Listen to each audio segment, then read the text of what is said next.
ஊட்டி செத்து போச்சு போக சொன்னா என்ன சரி போடா வேணா தப்பு நான் தான் பண்ண ஒத்துக்கு நப்புனா வண்டி ஏத்த முன்ன 2 மணிக்குள்ள ஸ்டுடியோ வந்துட்டு பிராக்டிஸ் பண்ணலாம் சொன்ன ஃப்ரெண்ட் கிட்ட எக்ஸ்பிளைன் பண்ண போலீஸ் என்ன புடிச்சிட்டான் 2 மணி நேரம் நிக்க வச்சு ஃபைனை போட்டு என்ன அவன் அறுத்துட்டான் அதனால லேட் ஆச்சு ப்ரோ ஓடி வந்ததால் வாங்குது மூச்சு ப்ரோ பாடியில ஸ்கிராட்ச் ப்ரோ ஹெல்மெட் போடலன்னு கொடுத்த ரெசிபி இதுதான் என்னோட சாட்சி ப்ரோ காத்து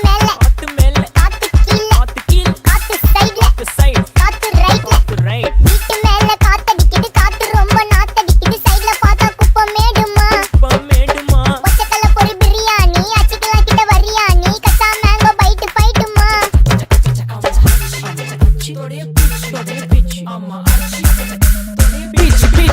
பீச் வேலைக்கு போ போனதா சோர் இல்ல நான் லைஃப்